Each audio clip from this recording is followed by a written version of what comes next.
सभी को जय श्री कृष्णा, राधे राधे। देविष्का ऑनलाइन क्लासेस में आप सभी का स्वागत है।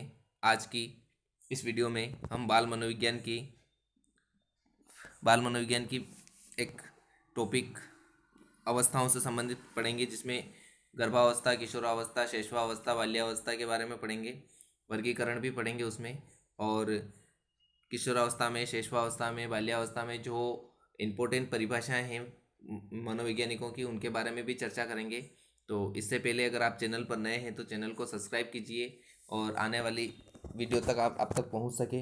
इसके अलावा आपको जानकारी के लिए बता दें कि इस चैनल पर REET level first, REET level second की बाल मनोविज्ञान, रीट लेवल फर्स्ट की गणित, रीट लेवल फर्स्ट की गणित और विज्ञान और शिक्षण विधियों से संबंधित सिलेबस के हिसाब से वीडियो बनाकर आपके सामने प्रस्तुत की जाती हैं। वो भी निःशुल्क, कोई भी पैसा देने की ज़रूरत नहीं है। ऐसे अभ्यर्थी जो घर बैठे गांव में अगर हैं, कुछ घरेलू महिलाएं हैं, उनको तैयारी के लिए एक अच्छा प्लेटफॉर्म है। आप आसानी से कम समय में 2 या 3 घंटे एक दिन के देकर और रजिस्टर बना लें, और जो भी बाल मनोविज्ञान की वीडियो है तो बाल मनोविज्ञान के रजिस्टर में उतारें, फिर गणित की हैं तो गणित के रजिस्टर में उतारें, शिक्षण विधियाँ हैं शिक्षण विधियों वाले में उतारें, और फिर विज्ञान वाले हैं तो विज्ञान वाले में उतार के, और आपको अपनी तैयारी को अच्छी गति देनी है। तो बिना टाइम वेस्ट किए हम शुरुआत करते हैं आज की इस वीडियो की, जिसमें हम पढ़ेंगे विकास के विभिन्न आयाम या अवस्थाएं, जिसमें गर्भावस्था, शैशवावस्था, बाल्यावस्था, किशोरावस्था के बारे में पढ़ेंगे। तो बड़ी सोच के साथ और कड़ी मेहनत के साथ, पक्के इरादे के साथ आपको सफलता जरूर मिलेगी। तो शुरुआत करते हैं। तो हमारा जो आज का है विकास के विभिन्न आयाम, तो उसमें हम देखें कि ईवी हरलोग जो हैं उनके अनुसार जो वर्गीकरण प्रस्तुत कर रखा है, कितने समय से कितने समय तक कौन सी अवस्थाएं, कितने समय से कितने समय तक कौन सी अवस्थाएं, तो वो हैं। सबसे पहला किशोरावस्था गर्भावस्था है। गर्भावस्था गर्भधारण से जन्म तक 9 महीने तक रहता है। फिर उसके बाद शैशवावस्था, जन्म से 2 सप्ताह या 14 दिन तक। बचपनावस्था 14 दिन से 2 वर्ष तक। पूर्व बाल्यावस्था 3 वर्ष से 6 वर्ष तक। उत्तर बाल्यावस्था 7 वर्ष से 12 वर्ष तक। वय संधि अवस्था या काल, ये बहुत इंपॉर्टेंट है, ये बहुत आपको ध्यान में रखना है, 12 से 14 वर्ष तक। फिर उसके बाद किशोरावस्था 13 14 वर्ष से 17 वर्ष तक। उत्तर किशोरावस्था 18 वर्ष से 21 वर्ष तक। प्रौढ़ावस्था 21 वर्ष से 40 वर्ष तक। मध्यावस्था 41 वर्ष से 60 वर्ष तक। और वृद्धावस्था 60 वर्ष के बाद। तो ये आपको ध्यान रखना है, स्क्रीनशॉट ले लीजिए ताकि आपको दिक्कत नहीं रहेगी, और अपने नोटबुक में भी नोट कर लें। फिर उसके बाद सामान्य वर्गीकरण को अगर देखें कि गर्भावस्था जो है गर्भधारण से जन्म तक रहती हैं। शैशवावस्था जो है 0 से 6 वर्ष तक रहती हैं। 6 वर्ष के बाद जो 7 वर्ष से 12 वर्ष तक बाल्यावस्था रहती हैं। फिर उसके बाद 13 वर्ष से 18 वर्ष तक किशोरावस्था रहती है, और फिर 19 वर्ष के बाद प्रौढ़ावस्था प्रारंभ हो जाती हैं। ये सामान्य वर्गीकरण आपको ध्यान में रखना है। ऑब्जेक्टिव क्वेश्चन जब आप करेंगे तो बहुत काम आएगा। सबसे पहले हम देखें गर्भावस्था को, जो गर्भधारण से क्या टाइम पीरियड रहता है इसका देखिए आप। गर्भधारण से जन्म तक, तो सबसे पहले देखें गर्भावस्था के जो 3 चरण हैं वो कौन कौन से हैं। पहला है बीजावस्था, जिसको डिंबावस्था या रोपणावस्था भी कहते हैं। दूसरा है भ्रूणावस्था या भ्रूणी या पिंडावस्था। और तीसरा है गर्भस्थ शिशु की अवस्था। तो गर्भावस्था को 3 भागों में बांट रखा है या 3 चरणों में बांट रखा है। अब एक एक के बारे में हम पढ़ते हैं। सबसे पहले हम देखें डिंबावस्था या बीजावस्था। डिंबावस्था, बीजावस्था या रोपणावस्था, तीनों नाम आपको ध्यान में रखने हैं। तो क्या बता रखा है इसमें देखिए आप कि यह अवस्था जो है वो 0 से 2 सप्ताह तक रहती हैं। इस अवस्था में बालक की आकृति एक बीज के समान और अंडाणुनुमा होती है। इसे युक्ता या जाइगोट भी कहते हैं। इसमें क्या होता है कि मेल का शुक्राणु और फीमेल का अंडाणु दोनों जब दोनों जब मिलते हैं तो मिलने के बाद एक जाइगोट बनता है, जिसको युक्ता भी कहते हैं। वो 2n स्थिति होती हैं। यहाँ पर जो इनकी n स्थिति होती हैं साइंस वाले जानते हैं, और जाइगोट वाले में 2n स्थिति होती हैं, और यही जो हैं वो जाइगोट स्थिति होती हैं। और योग नामक पदार्थ को बालक आहार के रूप में ग्रहण करता है। लगभग 15 दिन में यौन एवं युक्ता समाप्त होने के बाद वह गर्भावस्था की दीवार से चिपक जाता है और उसके बाद फिर क्या होता है कि माँ के शरीर से बाहर से भोजन ग्रहण करता है और बालक की भ्रूणावस्था फिर प्रारंभ हो जाती है। तो ये आपको ध्यान में रखनी है, डिंबावस्था। फिर उसके बाद हम बात करें भ्रूणावस्था के बारे में। भ्रूणावस्था को भ्रूणीय या पिंडावस्था भी कहते हैं। भ्रूणावस्था या पिंडावस्था भी कहते हैं। यह अवस्था 2 सप्ताह से लेकर दूसरे माह तक, 2 सप्ताह से लेकर मतलब 14 दिन से लेकर दूसरे माह तक यानी 60 दिन के बीच बीच में होती हैं, यानी 8 सप्ताह तक चलती रहती हैं। इसमें शिशु का विकास सर्वाधिक तीव्र होता है और इसी अवस्था में शिशु की श्वसन नली की शाखाएं, फेफड़े, यकृत, अग्नाशय, थायराइड ग्रंथि, लार ग्रंथि आदि का निर्माण शुरू हो जाता है। इस अवस्था में 3 स्तर या परत के द्वारा बालक का शरीर का निर्माण होता है। बहुत इंपॉर्टेंट बात है, ये भी आप ध्यान में रखें। इसमें जो बही स्तर हैं जिसको एक्टोडर्म कहते हैं, मध्य स्तर है उसको मेसोडर्म कहते हैं और अंत स्तर जिसको एंडोडर्म कहते हैं। तो सबसे पहले हम पढ़ रहे हैं बही स्तर। इसे बाहरी परत भी कहते हैं। इसमें त्वचा, बाल, नाखून, दांत इत्यादि का निर्माण होता है किसमें, एक्टोडर्म में। फिर उसके बाद हम बात करें मध्य स्तर मेसोडर्म की। इसमें बालक के शरीर के भीतरी भाग तथा मांसपेशियों का निर्माण होता है। भीतरी भाग में जितने अंदर की साइड में जो मांसपेशियां वगैरह जो रहती हैं वो। फिर उसके बाद बात करें तीसरे नंबर का जो है आपका पाचन तंत्र वगैरह जो है, फेफड़े, लीवर या यकृत, हृदय, अंगों का निर्माण जो है वो आपके अंत स्तर या एंडोडर्म के अंदर होता है। और आपको ये ध्यान रखना है कि गर्भावस्था की जो अवधि है वो 270 से 280 दिन या 40 सप्ताह या 9 माह 10 दिन तक रहती है और कम से कम जो है वो 6 माह और अधिक से अधिक 9 माह, ये भी आपको ध्यान में रखना है। फिर हम बात करें सेकंड नंबर वाले की, शेषवावस्था। पहले हमने पढ़ लिया अभी गर्भावस्था और उसके बाद हम पढ़ेंगे अब शेषवा अवस्था, जिसको इन्फेंसी, इंग्लिश वर्ड भी आपको ध्यान में रखना है, इन्फेंसी स्टेज भी कहते हैं, जो जन्म से 5 वर्ष तक रहती हैं। उसके बाद हम देखें कि जन्म से 5 वर्ष तक की अवस्था शिशु अवस्था कहलाती हैं। यह बालक के भावी जीवन की आधारशिला का काल भी कहते हैं। ये भी आपको ध्यान में रखना, बालक की भावी जीवन के आधारशिला का काल किसको कहते हैं, तो शेषवावस्था को कहते हैं। फिर इसके बाद देखिए इस अवस्था में उचित निर्देशन व निरीक्षण से भावी जीवन का उत्तम विकास किया जा सकता है। और 20वीं शताब्दी में शिशु पर सर्वाधिक अनुसंधान होने से क्रो एंड क्रो के अनुसार 20वीं शताब्दी को बालक या शिशु बालक की शताब्दी भी कहा जाता है। ये भी आपको ध्यान में रखना है। 20वीं शताब्दी वाली जो बातें क्रो एंड क्रो की हैं और इसको शिशु बालक की शताब्दी का काल भी कहा जाता है 20वीं शताब्दी को, ये आपको ध्यान में रखना है। फिर उसके बाद देखिए हम कि शेषवावस्था जो है उसके क्या क्या उपनाम हैं, ये भी आपको एग्जाम में पूछे जाते हैं, पिछले सालों में पूछे भी गए हैं, तो आपको ध्यान में रखना है। जैसे पहला लिखा है स्वार्थी व स्वकेंद्रित, शेषवावस्था को कहते हैं। खिलौने का की अवस्था भी शेषवावस्था को कहते हैं। आत्म प्रेम की भावना किशोरावस्था को कहते हैं। मूल प्रवृत्तियात्मक व्यवहार भी इसी को कहते हैं। कल्पना जगत में विचरण करने वाला भी इसी को कहते हैं। अतार्किक चिंतन की अवस्था भी इसी को कहते हैं। खतरनाक काल या अपीली, क्या लिखा है, खतरनाक काल या अपीली काल हरलों के अनुसार इसी को कहते हैं। पूर्व या प्राक विद्यालयी आयु भी इसी को कहते हैं। अजीबो गरीब अवस्था भी इसी को कहते हैं। बक्की अवस्था, क्या है क्यों है की अवस्था भी इसी को कहते हैं। नामकरण विस्फोट की अवस्था पियाजे के अनुसार इसी को कहते हैं। संस्कारों के निर्माण की अवस्था इसी को कहते हैं। बादशाह की अवस्था इसी को कहते हैं। जीवन का सबसे महत्वपूर्ण काल इसी को कहते हैं। नैतिकता का काल अभाव इसी को कहते हैं। नैतिकता का अभाव होता है इसमें, है ना, शेषवावस्था में, ध्यान रखें आप। फिर उसके बाद देखें सीखने का आदर्श काल इसी को कहते हैं। भावी जीवन की आधारशिला इसी को कहते हैं, अभी ऊपर आया है। और अनुकरण द्वारा सीखने की अवस्था, बच्चा दूसरों को देख कर कि कैसे बोल रहे हैं, कैसे क्या है, तो उस प्रकार से बच्चा भी सीखता है। क्षणिक समय की अवस्था इसी को कहते हैं। सीखने का स्वर्णकाल इसी को कहते हैं। सामाजिक भावना का अभाव इसमें होता है। सामाजिक भावना का विकास किस में होता है, आपकी किशोर अवस्था में होता है ना। फिर उसके बाद है उत्तम शिक्षण विधियाँ, किंडरगार्टन, खेल विधि, मोंटेसरी, वो इसी के अंतर्गत आती हैं। फिर उसके बाद देखें कि शारीरिक व मानसिक विकास की गति सर्वाधिक होती हैं। सिगमंड फ्राइड के अनुसार शेषवावस्था में काम प्रवृत्ति अधिक होती हैं। फिर उसके बाद है जन्म से 30 घंटे तक शिशु की नेत्र इंद्रियां कार्य नहीं करती हैं। ये भी ध्यान रखना है कि किस अवस्था में जो है वो एक बालक की नेत्र इंद्रियां काम नहीं करती हैं। तो जन्म से 30 घंटे तक, मतलब 2 दिन, 1 डेढ़ दिन तक, है ना।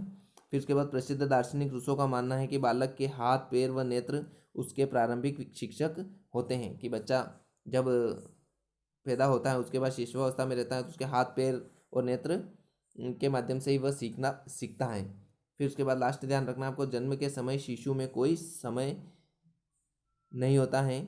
जन्म के समय शिशु में कोई समस्या नहीं होती है ना, कोई समस्या नहीं होती है।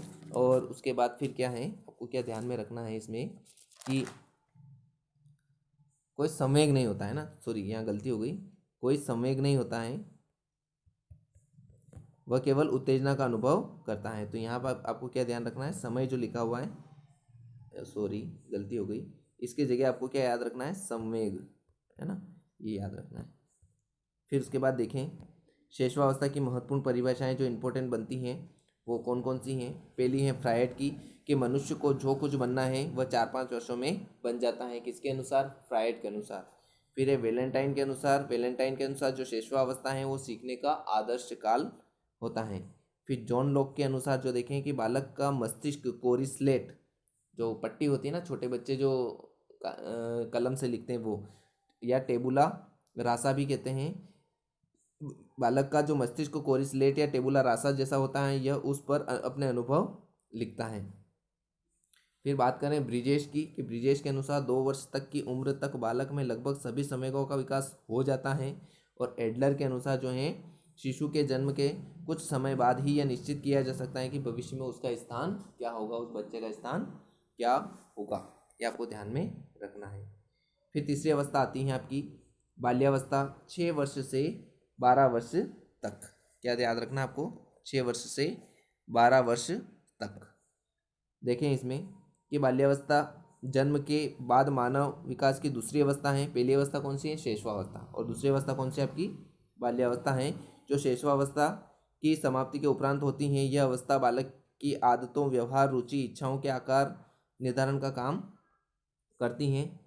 मनोवैज्ञानिक कॉल एवं ब्रूस ने बाल्यावस्था को जीवन का अनोखा काल कहा है, क्योंकि इस काल के 6वें वर्ष में बालक उग्र, 7वें वर्ष में उदासीनता, अकेलापन का गुण, और 8वें वर्ष में समूह भावना की प्रबलता, और बाद के वर्षों में रोमांचक कार्यों की ओर झुकाव दर्शाता है। इस अवस्था में बालक व्यक्तिगत सामाजिक व्यवहार करना सीखना प्रारंभ करता है, और उसकी औपचारिक शिक्षा का प्रारंभ भी इसी अवस्था में होता है। इस अवस्था को सिगमंड फ्रायड ने जीवन का निर्माणकारी काल कहा, और रोस ने छद्म या मिथ्या परिपक्वता का काल कहा।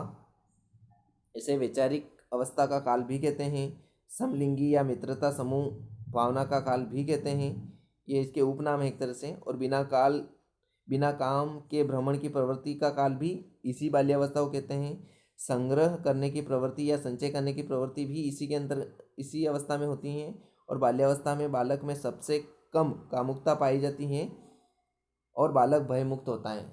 काम मुक्ता या काम प्रवृत्ति जो है वो कम पाई जाती है, शेषवावस्था में ज़्यादा पाई जाती है, फिर किशोरावस्था में बढ़ने लग जाती हैं। तो ये आपको ध्यान रखना है। फिर हम बात करते हैं चौथी अवस्था किशोरावस्था की। 12 वर्ष से 18 वर्ष तक की जो अवस्था होती है वो किशोरावस्था की होती हैं, और इसको इंग्लिश में कहते हैं एडोलेसेंस, जिसकी उत्पत्ति जो है वो लेटिन शब्द एडोलेसर से हुई है, जिसका अर्थ है परिपक्वता की ओर बढ़ना। और एडोलेसेंस नामक एक पुस्तक भी लिखी थी स्टैनले हॉल नामक वैज्ञानिक ने। कब लिखी थी ये भी आपको याद रखना, 1904 में लिखी थी। किसने लिखी थी, स्टैनले हॉल ने लिखी थी। और किशोरावस्था पर ज़्यादातर जो कार्य किया था वो स्टैनले हॉल ने किया था, इसलिए इनको जनक भी कहा जाता है। स्टैनले हॉल ने अपने आकस्मिक विकास के सिद्धांत के पक्ष में एक और पुनरावृत्ति का सिद्धांत प्रस्तुत किया, और इनका सिद्धांत सर्वश्रेष्ठ माना जाता है। इसी कारण स्टैनले हॉल को किशोरावस्था का जनक माना जाता है। फिर हम बात करें कि बाल्यावस्था व युवावस्था के मध्य का काल किशोरावस्था कहलाता है, और इस काल में बालक परिपक्वता की ओर प्रवेश करता है। अतः किशोरावस्था वह अवस्था है जिसमें बालक परिपक्वता की ओर अग्रसर होता है, और इसकी समाप्ति पर ही पूर्ण परिपक्व व्यक्ति बन जाता है। तो इस प्रकार से आपको ध्यान में रखना है। अब हम बात करें किशोरावस्था को कितने भागों में बांटा गया है, तो उसको 2 भागों में बांटा गया है। पूर्व किशोरावस्था या तरुणावस्था या वय संधि काल, और दूसरा है प्रारंभिक व उत्तर किशोरावस्था। तो देखें सबसे पहले किशोरावस्था 12 से 18 वर्ष के अंतर्गत जो पहली अवस्था है आपकी पूर्व किशोरावस्था, तरुणावस्था या वय संधि काल। तो इसके अंदर देखें हम, इसके अंदर हम देखते हैं यह अवस्था लड़कियों में 11 से 13 वर्ष और लड़कों में 12 वर्ष से 14 वर्ष तक होती हैं।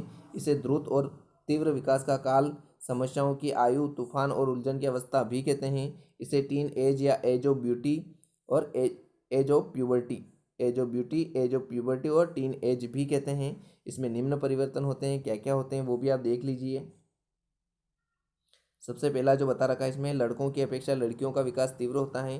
11 से 13 वर्ष में लड़कियों की लंबाई ज़्यादा बढ़ती हैं, आवाज़ कोमल सुरीली बनती हैं, बगल गुप्तांगों का पर बालों का और मासिक धर्म का आना शुरू हो जाता है। 12 से 14 वर्ष में लड़कों का विकास भी तीव्र होता है। बालक का बिगड़ना व सुधरना इसी काल पर निर्भर करता है। यह अवस्था बालक के बाल्यावस्था के अंत होने से पहले व किशोरावस्था के शुरू होने के उपरांत खत्म हो जाती हैं, ये आपको ध्यान में रखना है। और सेकंड वाला जो है आपका कि प्रारंभिक एवं किशोरावस्था जो है 13 वर्ष से 19 वर्ष की अवस्था के अंतर्गत आती है, ये आपको ध्यान में रखना है। फिर उसके बाद हम देखें किशोरावस्था के क्या क्या उपनाम हैं, जैसे हमने शैशवावस्था वाले पढ़े थे वैसे। तो स्टैनले हॉल के अनुसार दबाव, तूफान, संघर्ष, तनाव का जो काल है वो किशोरावस्था को कहा जाता है। किलपैट्रिक के अनुसार जीवन का सबसे कठिन काल जो है वो किशोरावस्था को कहा जाता है। स्वर्णकाल किशोरावस्था को कहते हैं। बसंत ऋतु का काल कहते हैं। समायोजन का अभाव, वीर पूजा की प्रवृत्ति, चहुमुखी विकास, शारीरिक, मानसिक व सामाजिक संवेगात्मक विकास भी इसी के अंतर्गत आता है।